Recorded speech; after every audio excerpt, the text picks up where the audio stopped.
Okay, everyone ready? Want to thank Chancellor Farina, who you'll hear from in a moment, and the DOE Security Director, Mark Rampersant, for his exceptional efforts after the horrible incident 2 days ago. Thank Chief Jaffe and Chief Conroy from NYPD for their efforts and all the efforts of school safety here at Stuyvesant and at the other schools involved. I want to say at the outset, I think they handled a very tough situation exceptionally well. And thank you to the elected officials who are with us, Borough President Brewer, Assemblymember Kavanaugh, and the union leadership that we met with. Chancellor and I spent time with the school leadership, teachers, guidance counselors, including one teacher who was injured in the attack, who happened to be on the bike path and went back to work at the school the very next day, to his great credit. The guidance counselors, the parent coordinator, we listened to them talk about what the students had been through, what parents had been through, what they were feeling, what the whole staff was feeling. And then we spoke with a group of students. And it was very, very moving. We've talked a lot the last couple of days about the strength and resiliency of New Yorkers. It was on display here powerfully. One of the students told me that in the hours they were on lockdown, everyone was checking on each other to make sure they were okay, supporting each other. The students of all backgrounds, every nationality, every faith, standing up for each other, making sure that everyone knew they would get through it. And the students I met with said they had great faith that the adults in the building, all the folks who were there to protect them, were doing that. But he said as the incident finally was over and then students talked to each other and emailed each other about the next day, that they thought it was important to be at school the next day, to mourn those who had been lost, and to show that terror would not stop us, would not change us. I think it's an amazing thing to hear kids still in their teens thinking about their responsibility to respond to an act of terror by standing up, by being resolute, and their respect for the lives that were taken, that they saw it as their duty to be back at this school and to send a message. It was very, very moving. And I want to express my appreciation to the whole team at Stuyvesant and the other schools affected. They did things exactly right. We obviously drill for these kind of occasions. We wish we didn't have to, but we understand the world we're living in. And what I heard from the school team was the moment they got the alert, they went into action, they used their training, and they did everything they knew to get kids to safety, to lock down the building, to keep them safe, and to support each other. Obviously a very, very difficult experience for everyone involved, including some who saw the incident unfold. But the message that came through loud and clear here is that everyone had each other's backs. And they knew they had to be there for each other. And no one expressed to us a sense of fear or insecurity. They simply were resolute. And it was very, very admirable. It doesn't mean people aren't feeling things. It doesn't mean it wasn't a painful experience. But the solidarity you saw in that building was absolutely amazing. So I just want to commend everyone at the Department of Education, everyone at school safety, but also these teachers and students, just for the way they handled the situation humanly, the way they backed each other up. Something New Yorkers should be proud of.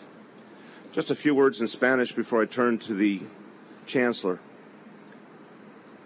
Estamos en la secundaria Stuyvesant, muy cerca del lugar donde ocurrió el ataque terrorista del martes.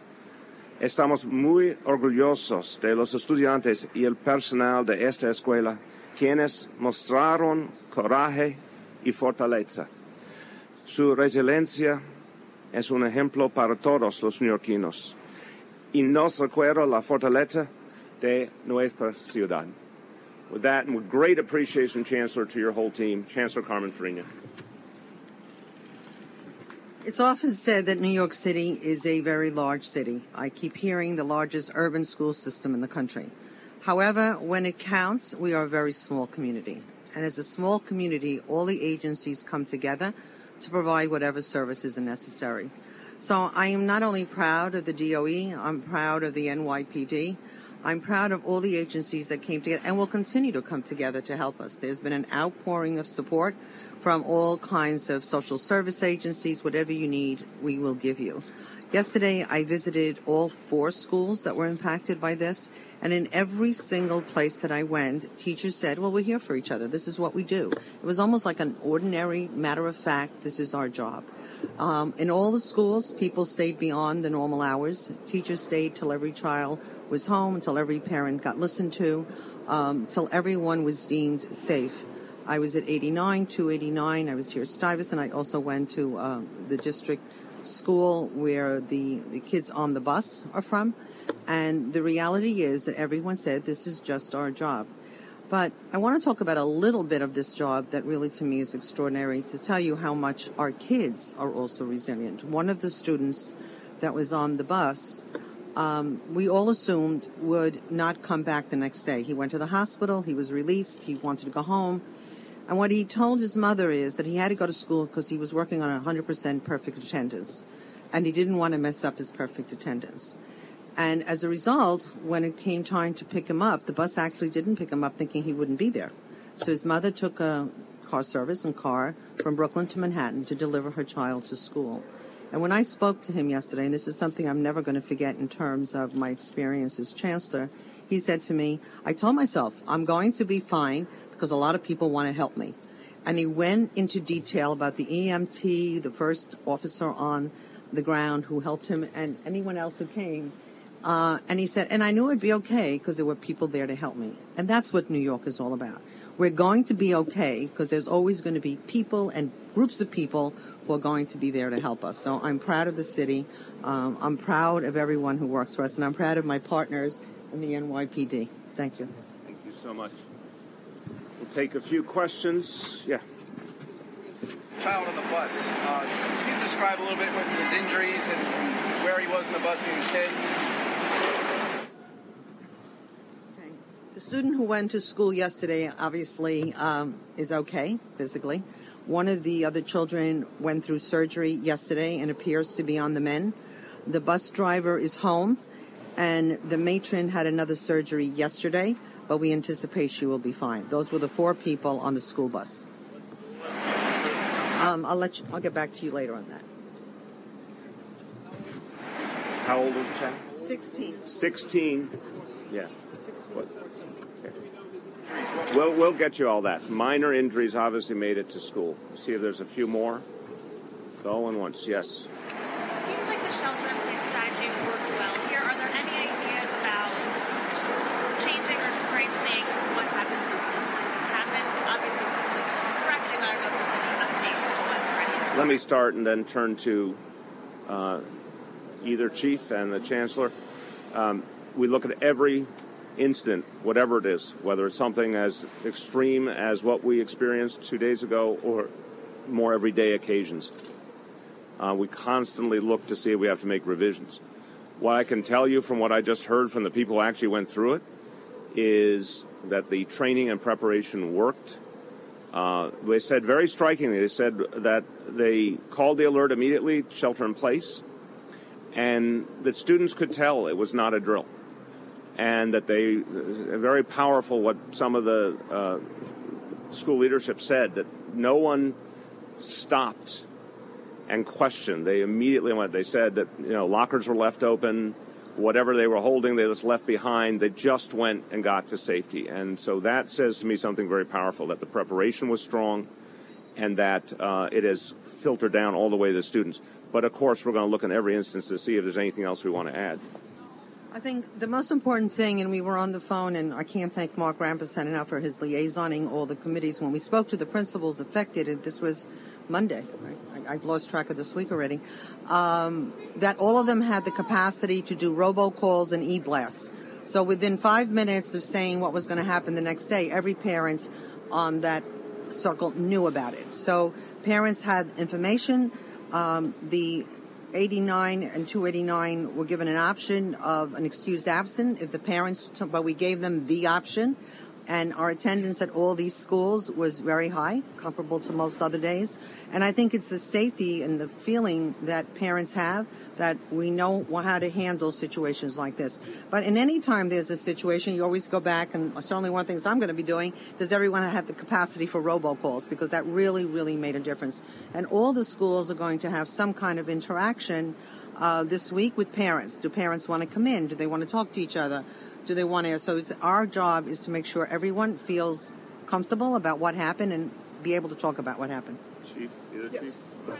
So we have shelter-in-place protocol in the police department. We train our members of the service. Our school safety agents get the training also. Department of Education uses their protocol. We train related to it, and it worked wonderfully on Tuesday. Describe what it's like so they can understand how. Oh, it's yours? You want to describe it? Okay. But anyway, you want to speak to Shelter in place will give exact direction based on a criteria or circumstances that are happening that will dictate what agents should do, what a level 3, which is a higher level agent in a school, should do, how they should give direction, who they should coordinate with, and notification processes. And it's how we collaborate with Department of Education and those teachers and administrators in that specific school when we do it. Working cooperatively with the NYPD is one of our major goals, but there are some refinements that we put in when it comes to our schools. So absolutely. So the shelter-in process is a part of a 3-part process. So schools are drill on a regular basis. Shelter-in is just one of the drills that schools are obligated to do throughout the year. Shelter-in really talks about keeping the danger out of the school.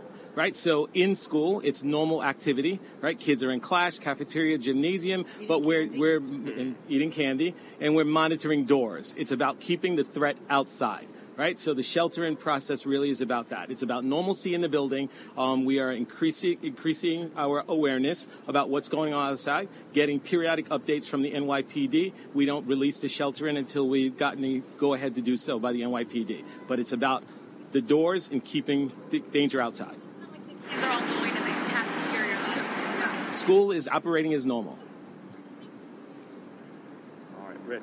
So in this case, because of the physical location of the school, did anybody see what was taking place firsthand? Yeah. And the shots? And can you tell us a little bit about it? Yeah, some of the kids did, and some of the staff did, and obviously for them this was a particularly painful experience, and we're making sure they have any counseling that they need. Wasn't most of the school, but some of them did for sure. And I said, one of the teachers was even out, happened to be on the bike path and was injured, but to his great credit, wanted to show his colleagues and the students that, they would not be deterred and came back to work at school yesterday. So, no, this is something people felt directly. Did you guys consider not holding classes at Stuyvesant and the other affected schools yesterday and talk about that conversation? Sure. And then on the shelter in place, I don't understand at all because somebody said they called shelter in place, people left their lockers open, people were together giving support, but this gentleman just said everything went on as normal, so I don't understand. So, again, I think those are not inconsistent statements. Mark will come up in a second. When you're told to get to the locations where you're supposed to shelter, the idea is not to wait, not to hesitate, not to litigate, but to get there. Mark will, and that's what we heard people did. That's what kids did. Mark will talk about it. On the first point, on Tuesday evening, we had a discussion. It was in different pieces. It wasn't everyone in the same room because we were all in different locations, but discussion as to whether we should modify anything about the school schedule. I ultimately made the decision to keep schools open in this immediate area. I thought it was important to send the same message that the rest of the city was sending, that we would not be deterred by terrorism, that we would continue our work as normal. I had a lot of confidence that the teams in the schools could support the kids, And so we thought through a lot of factors, but that's what we decided in the end. Do you want to speak, Mark, to how it specifically works? So there are 3 actions that our schools drill on: evacuations, lockdowns, and shelter-ins. The shelter-ins are called when the threat is outside of the building. This was obviously a threat outside of the building. Doesn't directly affect what happens internally. School goes on as normal, and students on the general response protocol dictates that the BRT members, building response team, mans the doors to ensure that the threat remains outside of the building. That's what they did in this respective case. Right? On a lockdown, obviously, it requires a different approach, and that is where kids are going into classrooms, lights are turned off, and they're out of sight. Right? In this respective case, it really called for students to us to man the doors and students to go on with their regular day. Right? So that's what transpired here. Okay, last call on anything else. Go ahead. When I was out here right after these cabinet crushes, this is the worst I've seen as a student. I take it this happened right around whatever, I don't know exactly what the dismissal time is here, but I take it was around that time. Is there anything in place to handle, a situation that students might encounter right after they've left the school? Did these kids come back? So that is a part of our shelter-in process. So if there is a danger that occurs immediately while the transition to exit the building happens, the school staff are trained to look outside, get students in, and then lock doors. And that's what happened in this case. And in fact, a school safety agent who was notified from the inside went outside with other people, other adults, and brought kids that were right on this block back into the school. Good. All right. Last call. Okay. Yes.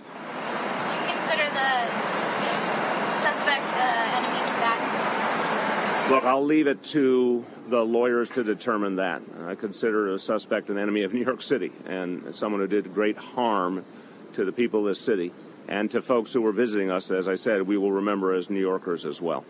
But what is exceptional here is the fact that New Yorkers were undeterred and that people are quite certain we're not going to change who we are. Last question.